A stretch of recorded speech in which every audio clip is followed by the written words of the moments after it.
If Pixlr is showing error 400, don't worry. In this video, I'm going to walk you through the quickest fixes step by step so you can get back to editing your image without wasting time. This is a common browser or file issue, and in most cases, you can solve it with a few simple changes. If this video helps, make sure to hit the like button and subscribe for more quick tech tutorials like this. Let's get into it. First, open a private window in your browser. You can use Incognito mode in Chrome or a private window in Firefox or Edge.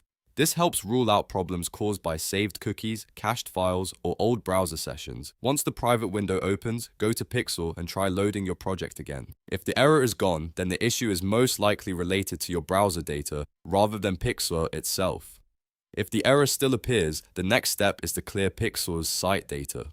To do this, click the padlock icon next to the website address, or open the site controls from your browser. Then go into Site Settings, Cookies, or Site Data, depending on your browser. From there, choose Clear Data. After that, reload the page and test Pixlr again. This can fix corrupted cookies or broken site storage that may be causing the 400 error. Now check the file you are trying to upload.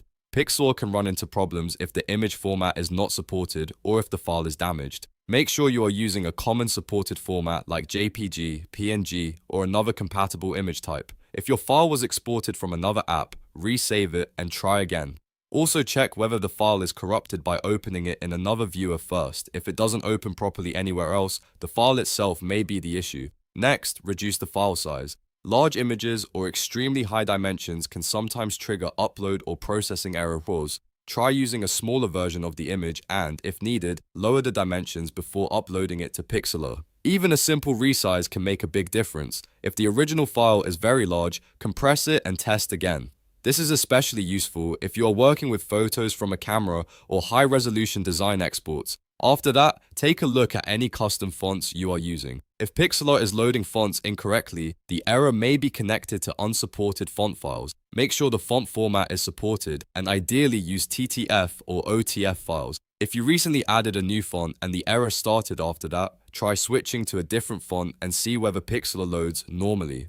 Font issues are easy to overlook, but they can definitely cause problems in online editors. Another common fix is to disable browser extensions. Open your browser's extensions page and temporarily turn off anything that might interfere with Pixlr, such as ad blockers, privacy tools, script blockers, or security extensions.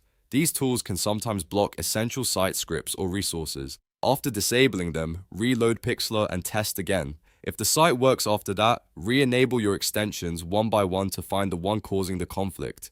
If you still see the Pixlr error 400, the final step is to flush your DNS cache. On Windows, open Command Prompt and run the flush DNS command. This clears outdated network information and can help if the site is loading incorrectly because of cached DNS data. After running the command, reopen your browser and try Pixlr again. At this point, one of these fixes should have solved the problem. Start with the private window, then clear site data, check your file format, reduce the file size, review custom fonts, disable extensions, and finally flush DNS if needed. That order will help you troubleshoot efficiently without wasting time. If this tutorial helped you fix Pixlr error 400, please give the video a like and subscribe to the channel for more quick software fixes and step-by-step guides. Thanks for watching, and I'll see you in the next video.